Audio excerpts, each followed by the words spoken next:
Thank you, Mr. Sirohi. Hi, good morning, Jeff. Good morning, Ramit. How you doing? All good as we can be. Keeping hmm ourselves busy, hmm chatting to each other because we normally don't get too much time on our busy working days to find this kind of luxury where we can actually talk to each other for the longest time. Yeah, it's And amazing. It's amazing, yeah, isn't it? it's a great balance. I think nature is actually really balancing itself, and this is has given us a great opportunity as well. Though the reason why we are here is not the best, but we make the most of it. Yeah, I would agree. I mean, it's a bit of a reset for a lot of different things, including our lives. So it's interesting though. Here, there's a lot of people. You don't see a lot of people outside sometimes in the neighborhood, and now you see people walking to get families walking together and spending time together and hanging out outside and doing things, and that's a little different. So it's a bad time, but I guess some good things. We got to look at the good things that come out of it too. Yeah, there's enough bad out there, so we just focus on some positive growth in the process. Yeah, for sure, for sure. So, It's so we got about 3 more minutes when I'd announce the time at 7:15. So we'll just chit chat till then okay. and wait for everybody to come on. And because I know there are lots of interested golfers in India who would want to watch this, and their parents for sure, who hmm would want this information. And you're the best guy. I mean, you guys have been doing a great job for a while now. And I'm going to ask you in a bit when we start how you came about doing these things and what you do, and then we can take the questions from all of them, which is Sure. which I believe is going to be a lot of questions out there today. Yeah, great. That's what this is all about. I've been watching a lot of these lately. There's a lot going on. It's great education. It's a great time to share information and like we said, there's some good things that come out of this, right? Right, right, Yeah. right, But absolutely. yeah, but happy to help and happy to answer questions and give all the information I can. I'm sorry I won't be there this time around June, July, but maybe later. The Sean Foley performance just signed in as well. So it's good for them to hear this as well that we'll be there, but maybe on a different date this time. We're not sure Yeah. when things are going to open up. So we haven't planned anything for this summer like we do every summer. And I won't be seeing you this summer. Yeah, that's expected and I'm not offended, don't worry.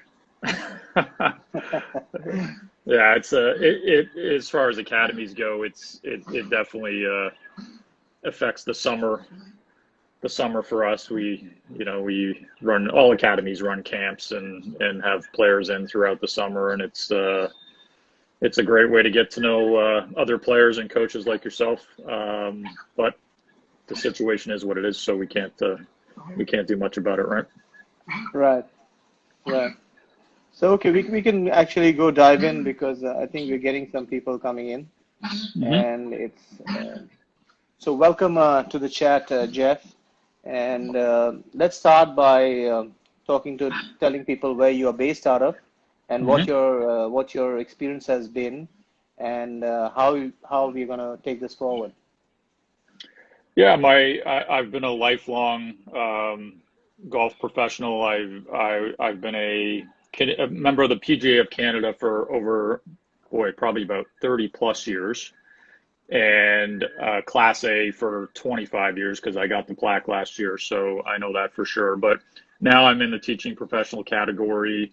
I was a club professional in Canada. In 2006, I came down to Florida with a guy by the name of Sean Foley, who most of you would know and is an amazing teacher and human being, and have been really fortunate to work with him since coming down. With a few breaks here in between, I was the director of golf at Core Golf Academy for 10 years. That's the academy Sean and I were at, and then at Bishopsgate for a few years, and helping Sean now with his project up at Timaquan where I met you, and I'm still doing a lot of college placement with golf placement services with a gentleman named Brendan Ryan, who's a good friend also from Canada. Extremely knowledgeable in the golf placement realm. He is an encyclopedia of knowledge, and we work together with families, placing kids in college golf and advising families. So that's kind of what I'm up to mostly now.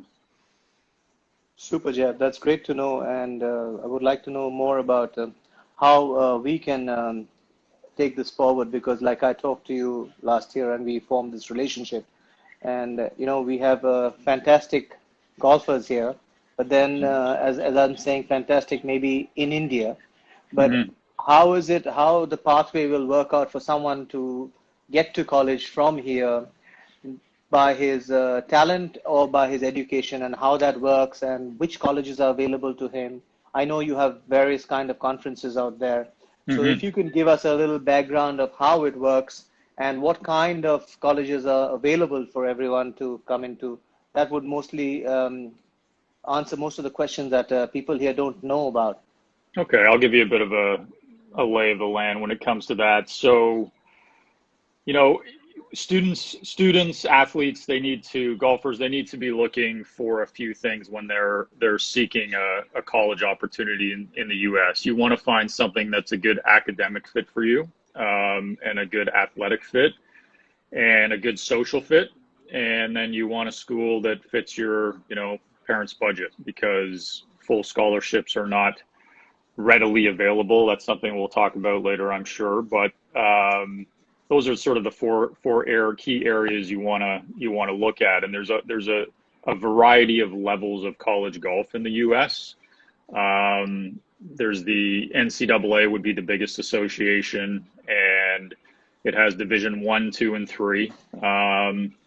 In a broad sense, Division One are the big state schools that you've all heard of. They don't have to be a state school, but the Dukes, the Northwesterns, the Stanfords, the Michigan, the Florida, and that's why I think everybody wants to play in Division One is because they've heard of these schools, and obviously they are very athletic oriented because they support more sports than Division Two schools, for example, and that's one of the differences between the two divisions. But there's also some very good academic schools there too. So Stanford is a good athletic and academic school, as is Northwestern, as is Michigan and Florida and places like that. Division two are more private schools, a little bit smaller. So in terms of enrollment, so they support less sports. In Division One, I should mention too that if they're fully funded, which means they have all the scholarships available that the NCAA allows, they would have 4.5 for men and 6 for women in golf. Division Two have 5.4 for women, 3.6 for men in terms of scholarship if they're fully funded, which essentially means if the school allows them to have the maximum amount. But these are usually smaller private schools. They support less sports. They like to talk about being a good balance between athletic and academics. And that's sort of what they hang their hat on. And then there's Division Three. Division Three do not have athletic scholarships, but they do have some pretty good merit-based academic scholarships available. And they tend to be more academic focused. Okay, so a lot of players will all immediately go to, I want to play Division One or Division Two, but if they don't qualify to play at a place like Stanford or Northwestern, and so few do, then Division Three is a good option because it's good academics. And look, the number one men's team in Division Three this year was Illinois Wesleyan, I believe, and they averaged 71.38 as a team. So it's Wow. not bad golf. Like, it's strong. Men's golf is strong throughout the NCAA, and there's certainly some teams that are weaker than others, and there's Division Three teams that can beat Division One teams, and Division Two teams that can beat Division One teams. But in general, you would put the Division One at the top, Division Two, and then Division Three as far as playing ability goes. Although that's not a perfect science. And NAIA is a different association in college golf, and they tend to be more rural schools, so they're out in the country a little bit smaller. I know my younger brother played in the NAIA in Kansas, and my mom cried when we left him there. because we're from Toronto and it was in the middle of absolute nowhere. But he had a great experience and he did well there and has done well for himself in life too. So those are the 4-year schools. So Division 1, 2, 3 in the NCAA and then the NAIA. Those are all 4-year schools, and then there's the NJCAA, National Junior College Athletic Association. Those are 2-year schools, and a lot of players would take that route when they maybe can't get into a 4-year school or they're very late in the process. And you can actually play a year or two at a NJCAA school and then transfer to an NCAA or an NAIA school. So you can go to a 4-year school after that. And junior college golf is some of the best. There's some very, very good junior college teams in the country too. What do kids have to do in terms of finding a spot on a college team? Well, it's a very merit-based system, and it's very important that families manage their expectations when it comes to U.S. college golf, because often we hear, we only want to play at Stanford or a place like Michigan or a place like Duke. And they take on average 2 players a year. And how's that going to be you, right? You're competing for so few spots against so many good players. And for players from India, you're competing against players that are in the U.S. and are more visible to coaches. So I would say it's even tougher. I know it's even tougher. But you are evaluated on your scores and your grades in school and your test scores in terms of the SAT, ACT, things like that, TOEFL, and then coaches want to know that you're a person they can spend 4 years with, right? So you are definitely evaluated on your character and your personality. And I always tell players, be nice to your coaches, because they're going to get a phone call from coaches from college coaches if they're serious enough about you, and they better be saying good things. Fantastic. So basically, to summarize that, you mentioned that there are 3 conferences, namely the NCAA, three divisions. Three divisions in NCAA. Yeah. Then you have the NAIA. Yeah. And then you have the NJCAA. Yeah, so, there's three divisions in the NJCAA, and they have some scholarship implications, but in a general sense, that's it. And then you mentioned conferences. So there's conferences within associations. So, in the NCAA, there's 5 major conferences. And again, these are the schools that you've heard of, that everybody's heard of, would be in one of these conferences likely.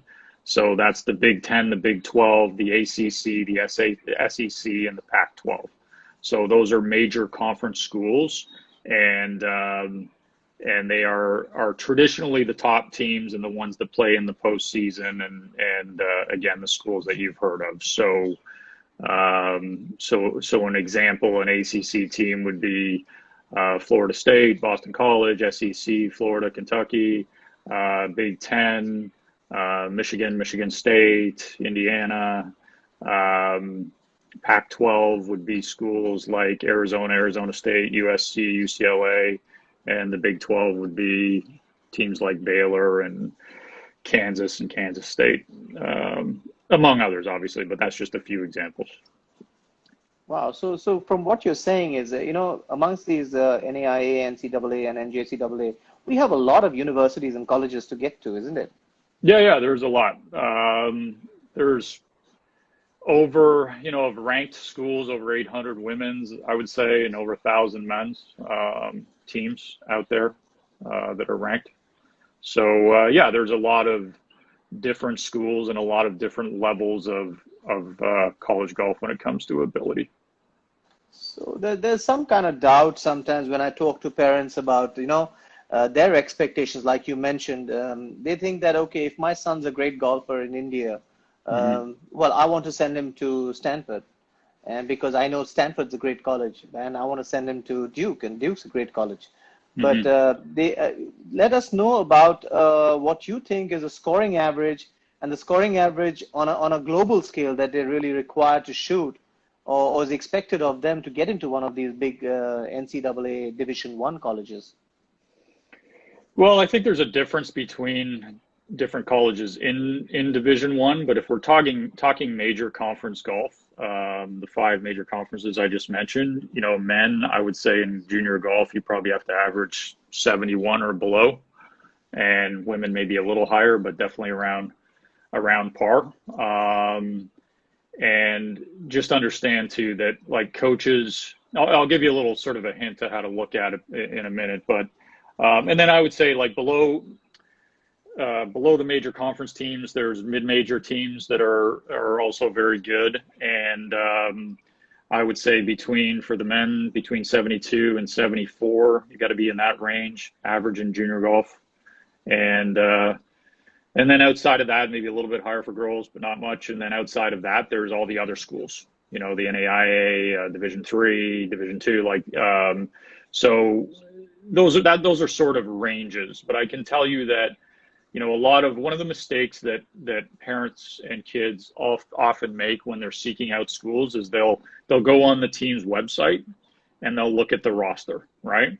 And in the roster, so you could go into Florida, Stanford, whatever, look at their team roster, and then look at their statistics, and that will tell you what their players are averaging, right?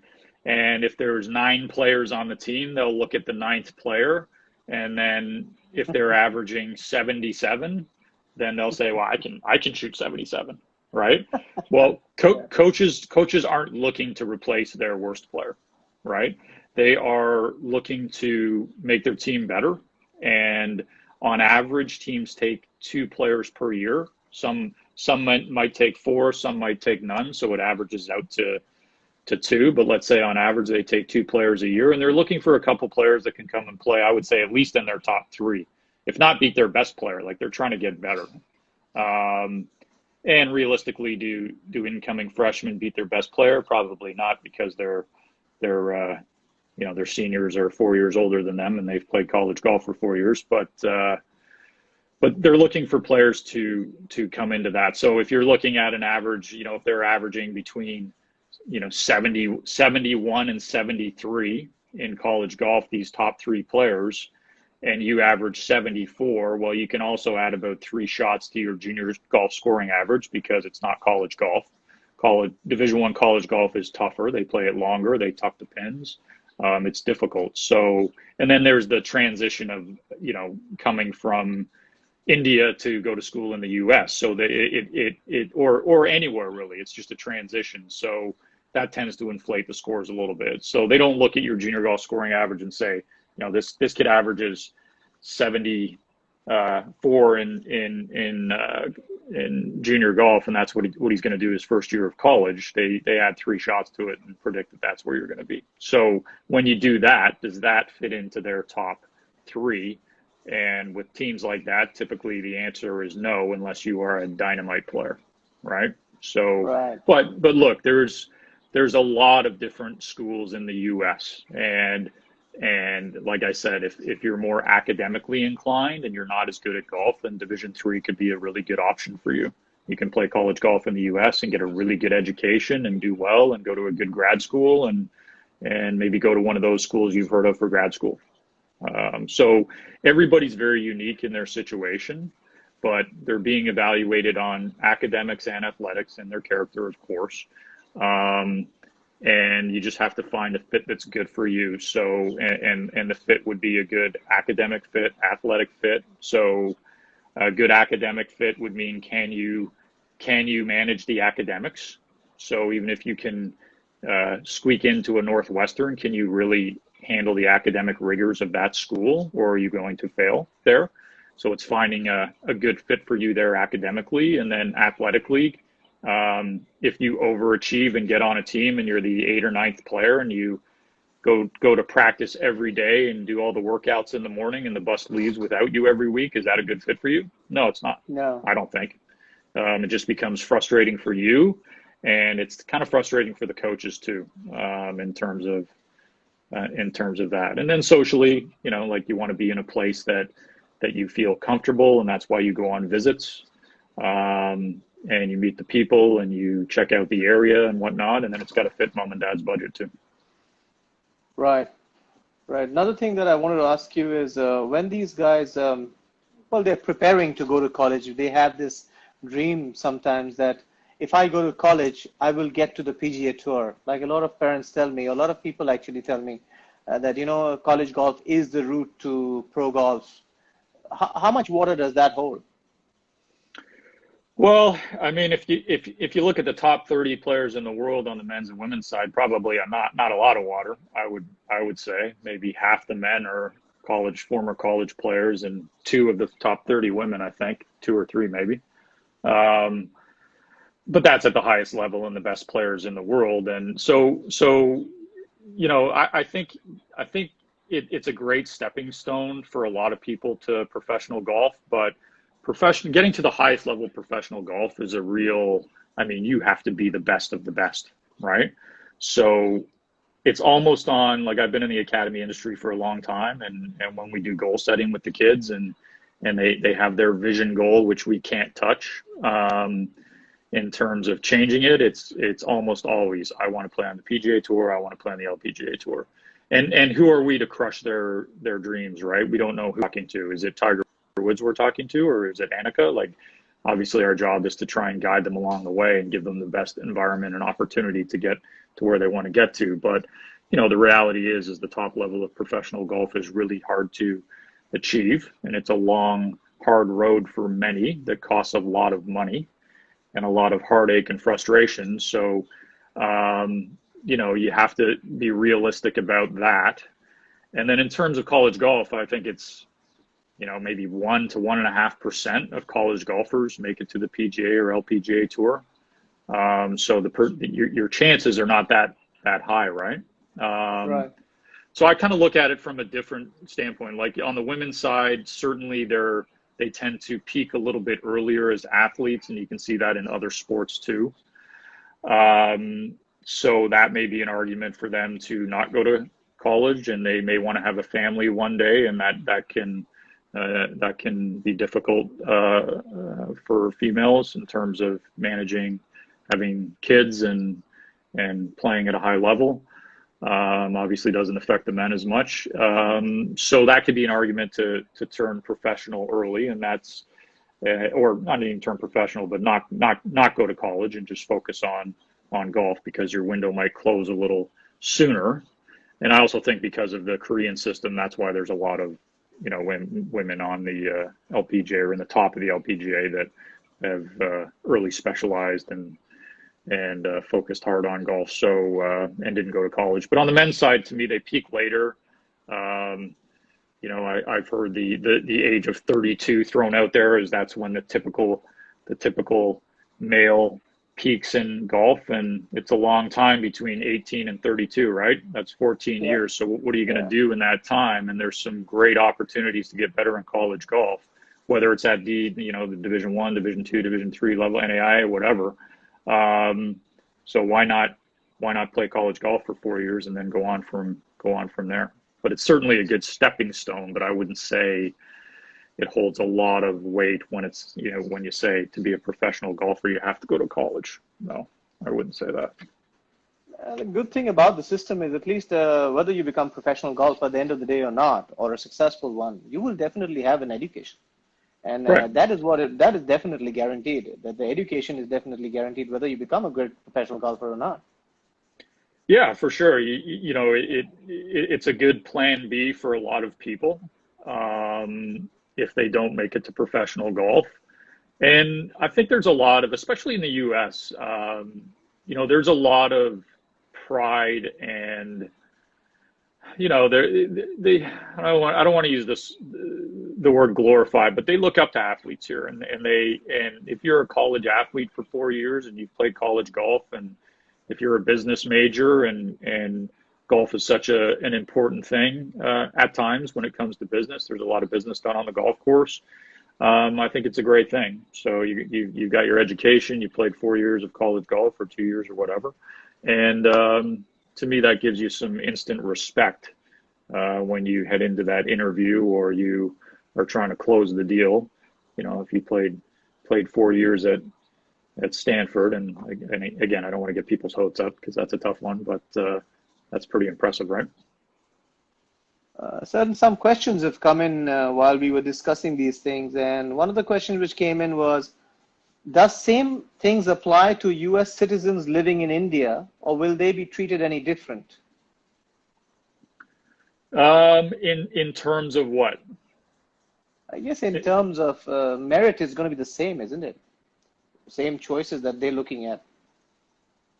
Yeah, I mean it's again it's a merit-based system, and I think it's if you're a U.S. citizen living in India, you know, you still face the challenges that, you know, Indian citizens face. You're not in America, you're not playing here probably. So it's you're not as visible, you're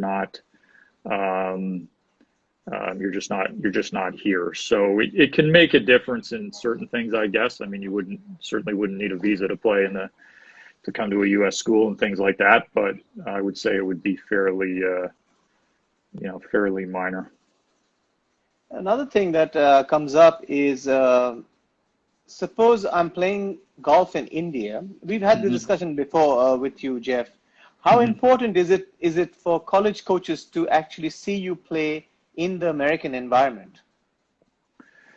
Well, I can tell you that college coaches in general, but especially at the Division I and Division II level in the NCAA, would like to evaluate you, right? They want to know what they're getting, and really the best way to do that is not just to talk to you on the phone and look at some swing videos, it's to watch you play.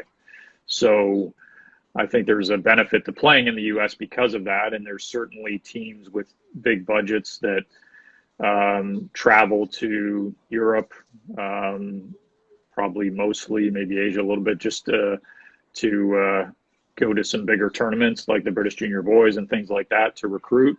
But I think that's changing. Like with this pandemic, schools are cutting budgets a little bit. They don't want their people to travel. We don't even know what all the ramifications are yet. But you know, I can tell you that wholeheartedly they want to evaluate players. So playing in the U.S. Is a positive thing for sure. Since we are on the topic and you mentioned COVID-19, what do you think? Is there any change which is going to happen with the semester starting on time, or will the fall season start at the right time and next year's dates also be the same? I don't think we know yet, Ramit, but if you watch the Trump talks that go on every day, yesterday he unveiled his 3 or 4 phase plan to reopen the country, and the schools coming online was, I think, in phase 3, and how long phases last and whatnot, I'm not sure. It depends on the state, really.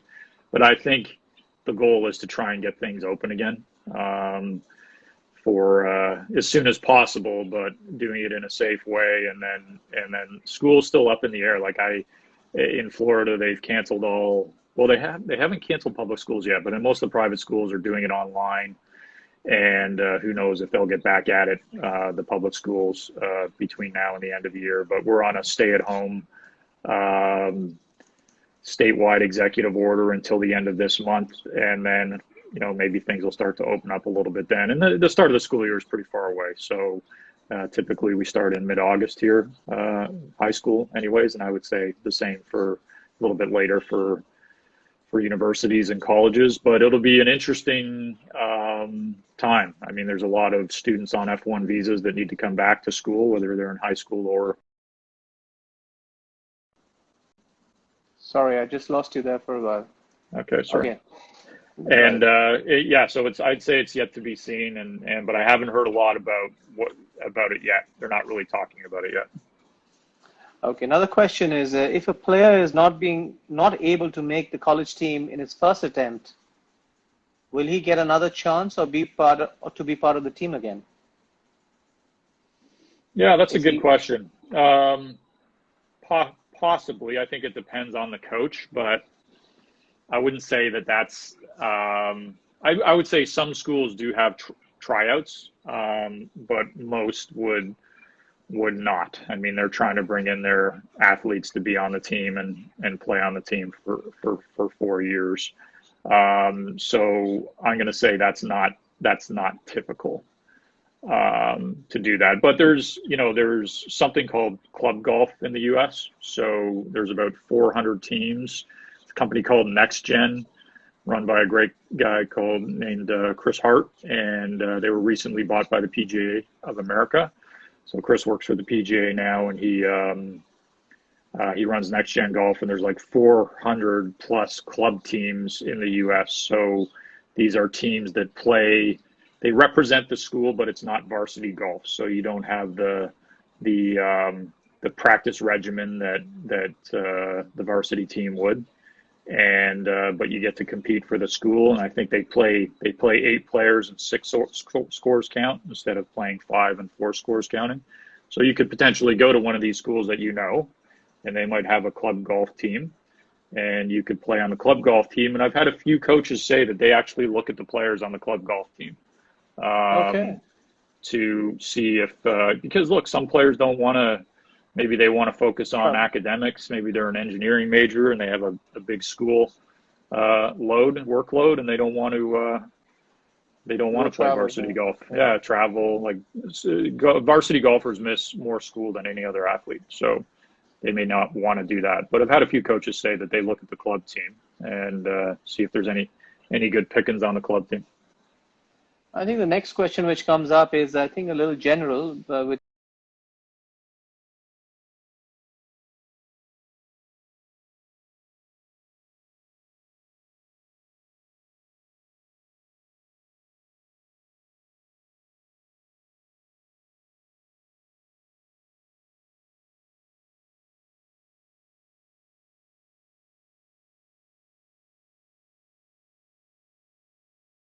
your experience as a teaching pro as well. What could be a way to check if one has real expectations when it comes to having the goal of playing professional golf? That's a great question. So realistic expectations? Yeah. I think, like, when you look at professional golfers these days, they are, again, this isn't a hard, fast rule, but they're amazing athletes. And I think Tiger Woods and Ncaa were sort of the catalyst to that. So I think you have to be you have to move really well, so you've got to move really well. You've got to have intrinsic motivation. And in doing this for a long time in junior academies, you can kind of tell the ones that have it, that you think can do well in college and even beyond. I remember having Ben Shear, who's a very well-known and accomplished trainer in the U.S. who works on the PGA Tour, great guy. When I was at Core, he did some work with us there, and he said, line up all your kids on the range. And I think at the time we probably had 50 kids at Core. Line up all your kids on the range, and I'll walk down the line and I'll tell you who's got a chance to play at a good level, right? So he walks down the range and he points at a kid. One of them was a kid from India, Priyanshu Singh. He goes, Ferrari. Then he points at Dylan Kim, Lamborghini. Then I think the other one was Anthony Trong. And they all played, Anthony just finished up at UC Irvine. He's from Vietnam. Dylan Kim has played in a few U.S. Opens. She played at Baylor, transferred to Arkansas, great player. And Priyanshu started in Division II in Florida, which is very, very good golf, and transferred to USF. And another very, very good player. And he was right. Those are our top 3 players he picked out just by sort of walking down the line and watching them on the range. But the tough one is that, like, the intrinsic motivation, like, do you really have it in here? And I can tell that almost, just in meeting the kid and having a conversation and getting to know them a little bit, for sure, because I'm not always right with that, but it takes a big heart and a lot of grit to play this game, in a game where you lose most of the time and fail a lot, right? It's not for the faint. It's not for the faint-hearted, for sure.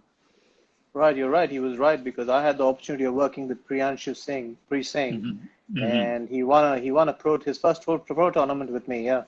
Did you really? Yeah, that's right.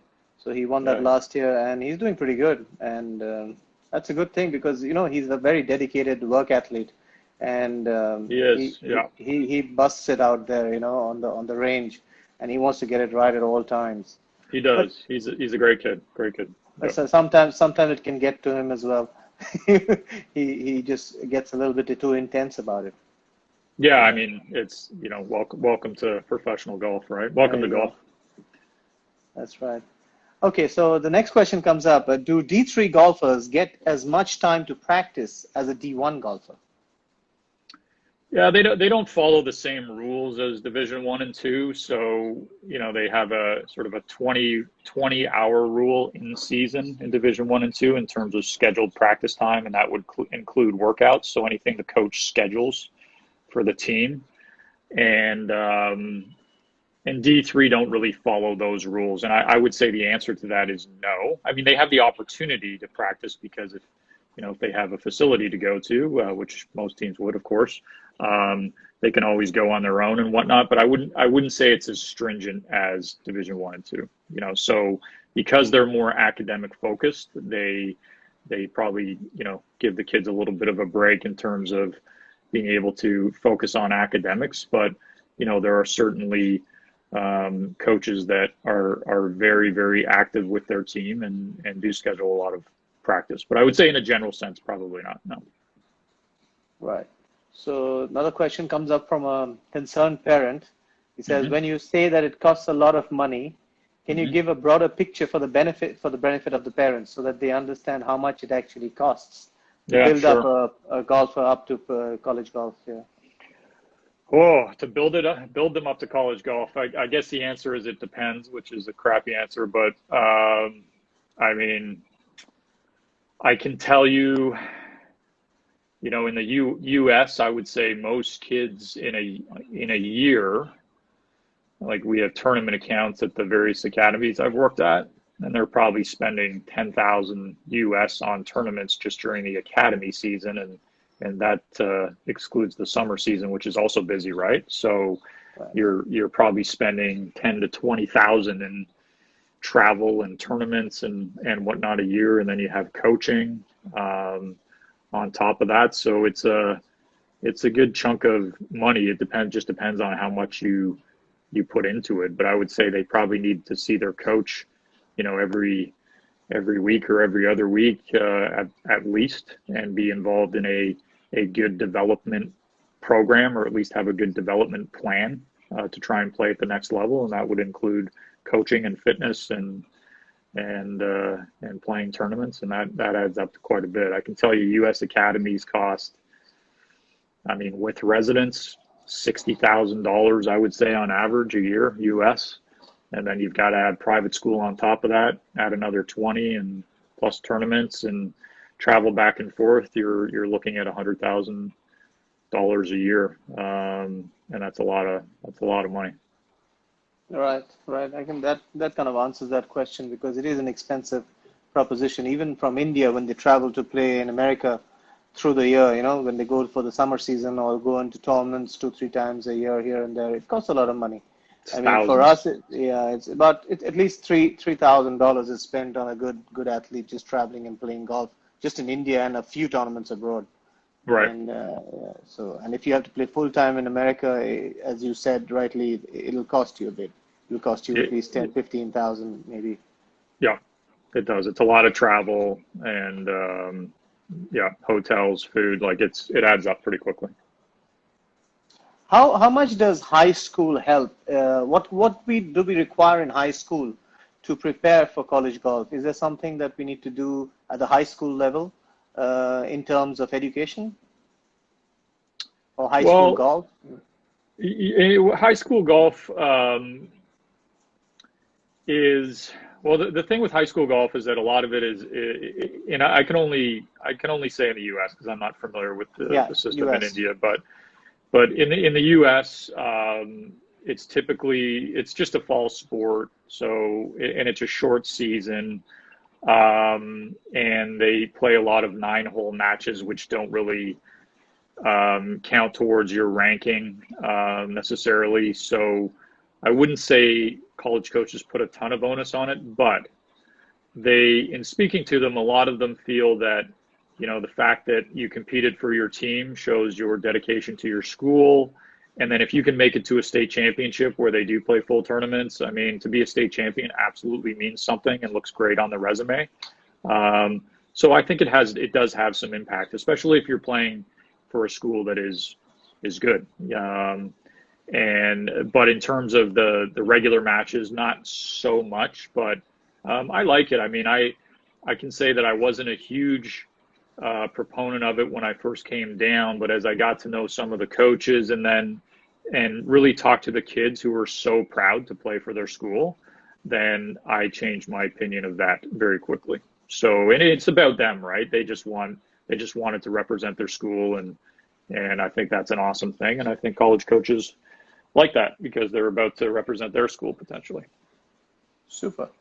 Okay, one more question there. What are the opportunities for golfers while doing post-graduation, which is so after undergrad? Is there any opportunities on golf-wise?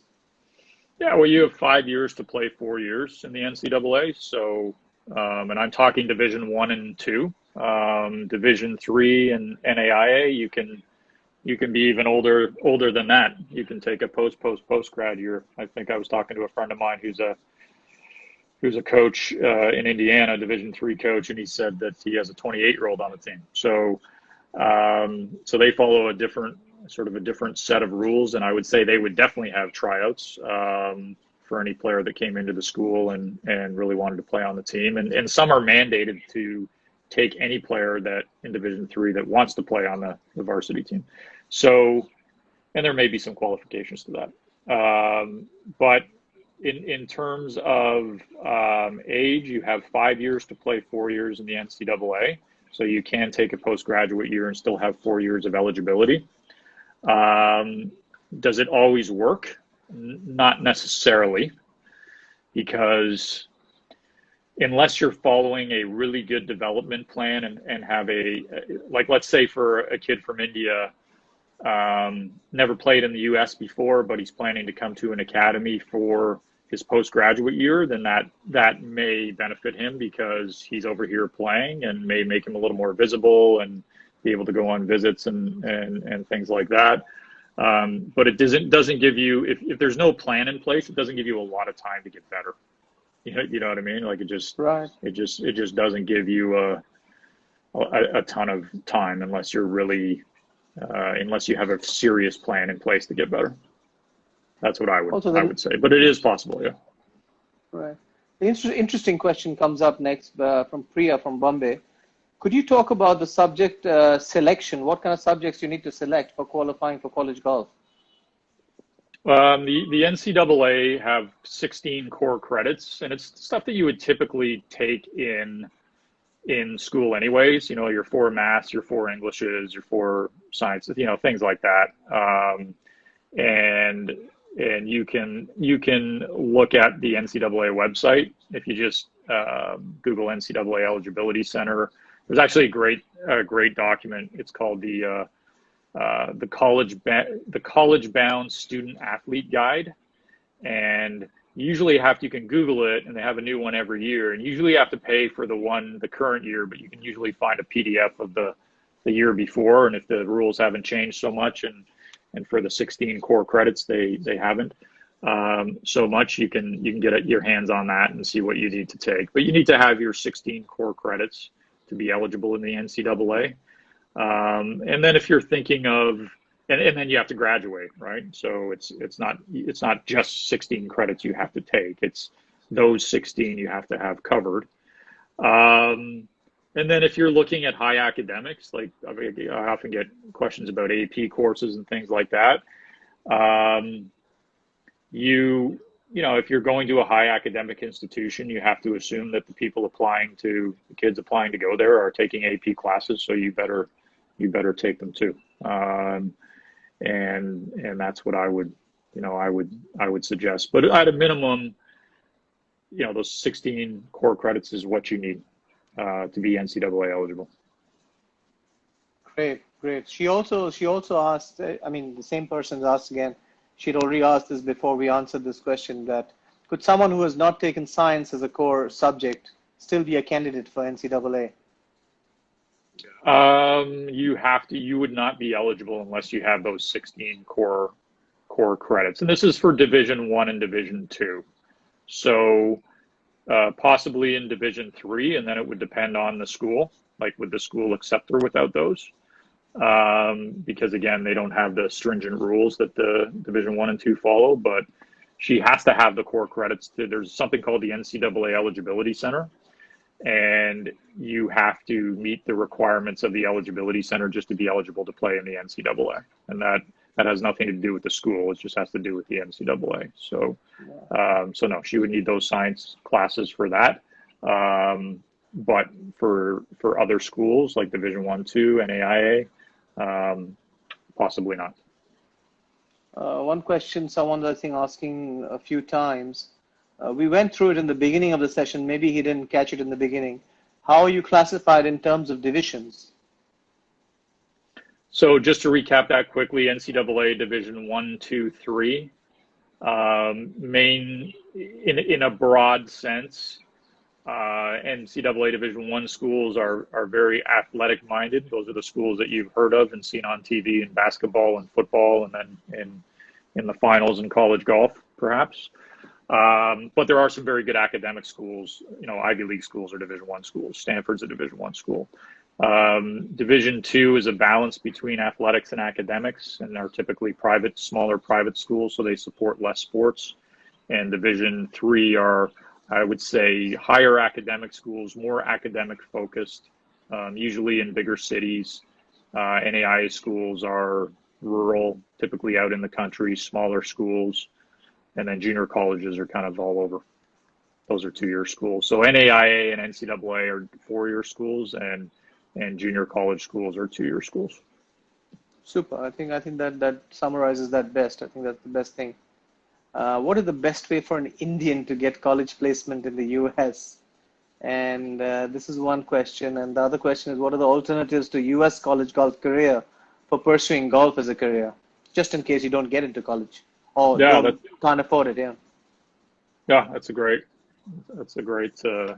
question. So what does an Indian kid do to get recruited in the US? That was the first part, right? Yeah, that's right. What can you do? So look, for any foreign country, it's more difficult. It doesn't matter if it's India or China or Sweden or whatever. If you're not in the US, it's more difficult. So I think you have a more difficult time, but it helps to work with people like us in the US that do it for a living, because we know the ins and outs and we know what to do. But I can tell you, it's much more difficult than on your own than it is with us. You have a much better chance, but there is a cost to that. And you have to be a candidate. You have to be NCAA eligible. So you have to go to the Eligibility Center and sign up for that. If you just Google NCAA Eligibility Center, you can do that there. And the NAIA have their own Eligibility Center. So you have to be eligible. And then when I say you have to be a candidate too, it's a merit-based system. So you have to get as high as you can on the SAT or the ACT or both. You have to do well in school if you want to go to a high academic school or even a good academic school. And you have to play well. So there's no magic to it. And if you are a really, really good player and you are really, really good in school and you do well on the SATs, then you have a better chance than somebody who's not good in those areas. But I can also tell you that if you're good at all of those and you're not proactive in the process, then you will not be seen. It's especially if you're in a foreign country, but even for U.S. players too. A good friend of mine is the head women's coach at Houston, and he's married to Stacey Lewis, Garrett Chadwell, and I remember him coming in and talking to our kids at Core, and he said that 90% of the players that he recruits contact him first. So he's pretty busy, right? He's not out there. They're not out there searching. They're not going to tournaments. And look, a few years ago, or maybe a year and a half ago, they cut down the number of days that college coaches can be recruiting during the year from over 300 as a team. 47 or So something. yeah, down to 40, 45 or 40. Yeah, it's 45, way yeah. down. It's way down. So they can't be out as much recruiting. So really, it's about the contact, getting in contact with them, and then trying to build a relationship over the phone and keeping them updated and following their team on Instagram and saying, "Hey, coach, great tournament you guys had." Like really showing them that you're interested. But first of all, being able to go to that school, right? Because the coach is not going to keep you on the line if he or she doesn't think that you're qualified. Um, and and really being proactive in the process. Playing over here would be helpful if you can't be over here, and that's what I would say. So and start. I see a lot of players. They start really late in the process, and granted, you have to have a good story to tell before you contact. Like, let's say you're not a good player, but you want to go to a really good team, play on a really good team, then what's the point of contacting a coach at that point? But I see a lot of players starting in their senior year, starting the process, and it's just too late at that point. So anyway, starting early in the process, we can talk a little bit about that. Being very proactive in the process definitely helps. Playing in the U.S. definitely helps. Engaging with a recruiter who knows what they're doing is helpful. And as far as other options, like I mentioned, club golf. So if you can just get into a school academically, but you're not good enough to play on the team, they might have club golf, so you can experience competitive golf in college that way. If you love the golf industry, and there are many, it's a huge industry. I was at a conference back during the PGA show, and I think the facilitator said that it's actually a bigger industry than the movie industry, something like that. So golf is a huge industry, and there's a lot of good things to do in the industry. You can be a sales rep, you can be a teaching professional, you can be a consultant, you can be a club professional, you could be a player. So there's a lot of good things to do, and there's avenues to do these other things if you love the game. And there are 17 or 18 universities in the U.S. that have professional golf management as an option. UNLV, for example, runs a really good program. I know, and there are other schools that that have associate's degree, like Golf Academy America, things like that, that will teach you what to do to be a golf industry person. So there's other good things to do in golf. Cool. I'm just going to rush through some of the other questions because there's tons of questions coming in. Just hold on. I'm just going to take the next one. Are there any intangibles college coaches are looking for in a prospective student athlete? I guess this is what you were talking about. Yeah, intangibles, like.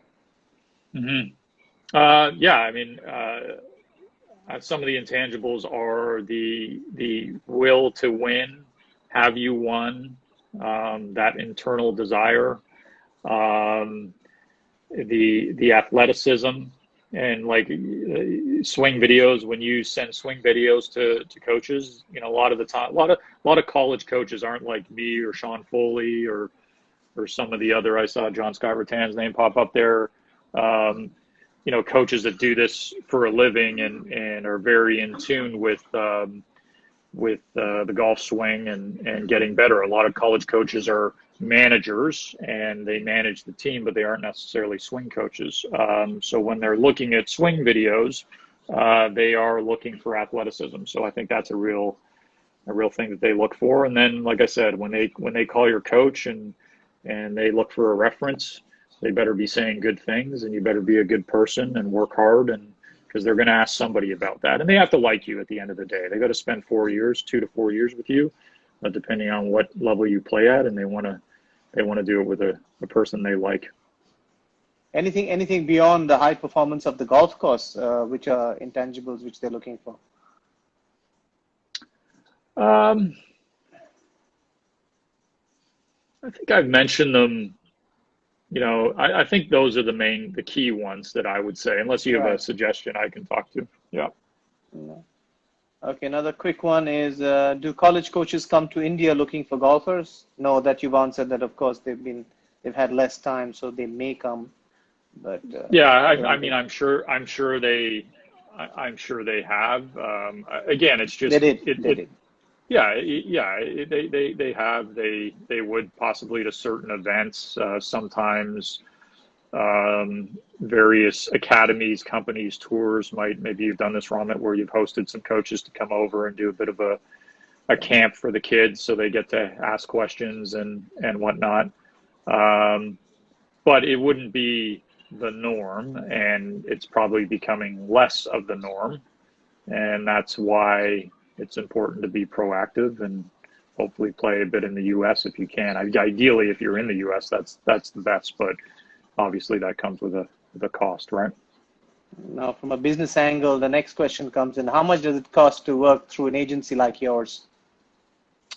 It varies. We have sort of it ranges. We have different programs that range from just advice to and that would be for somebody who just needs more guidance in the process, and that's say around 2,500, and it can go all the way up to 6,500, which is U.S. Full time. dollars, which is which is more. You've got a little longer in the process, and you're in need of a lot of help in terms of the process. But So at the end of basically, the what? day, like it can it's so much more difficult on your own that if you have the budget, it's certainly worth it. Yeah.